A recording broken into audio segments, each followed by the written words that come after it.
কি ভিডিওতে দেখা ছবিটাতে কি নামটা পড়ছে বলো তো? রঘুরাজপুর, তাই না? চলো আজকে তোমাদের সকলকে রঘুরাজপুর ঘুরিয়ে নিয়ে এই ভিডিওটার মাধ্যমে। এটা পুরী থেকে প্রায় 12 কিলোমিটার দূরে অবস্থিত একটা ছোট্ট গ্রাম। ছোট্ট গ্রাম এই কারণেই বলবো কারণ এর বিস্তৃতি বিশেষ কিছু বড় নয়, মানে পায়ে হেঁটে 15-20 মিনিটেই গ্রামটা প্রায় ঘুরে ফেলা যায়। তবে এই গ্রামটায় যে মানুষগুলো থাকে প্রত্যেকটা মানুষই হলো শিল্পী মানুষ। সে 9 থেকে 90 আর 8 থেকে 80 সকলেই হলো শিল্পী।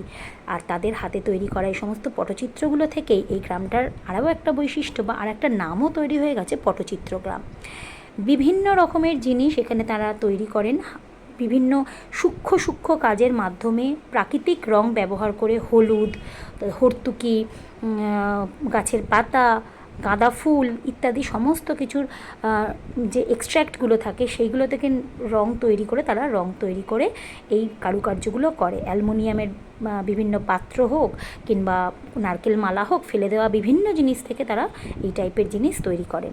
এছাড়াও এই যে তালপাতার ওপরে তৈরি করা জিনিসগুলো খুব সুন্দর, সেখানে একদম ছোট্ট ছোট্ট সরু একরকম বাটালির মাধ্যমে খোদাই করে করে পেন্সিল স্কেচের পরে এই জিনিসগুলো তৈরি করে রং ভরে রেডি করা হয়।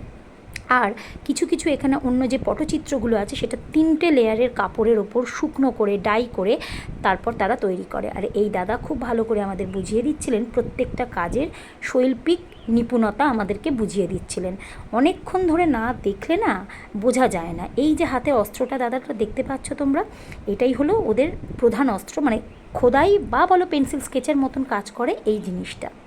তো আশা করব যে এই গ্রামটা, মানে যারা কোনোদিনও পুরী যাওনি বা পরে যাবে ভাবছো, অবশ্যই একবার ভিজিট করে এসো গ্রামটা।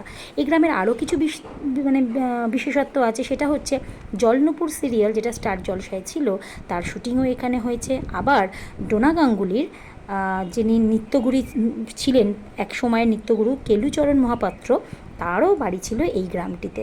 সুতরাং অবস্থানগত দিক থেকে এই গ্রামটির গুরুত্ব কিন্তু অনেক বেশি। তাই ভালো লাগলে ভিডিওটা অবশ্যই ঘুরে এসো গ্রামটা।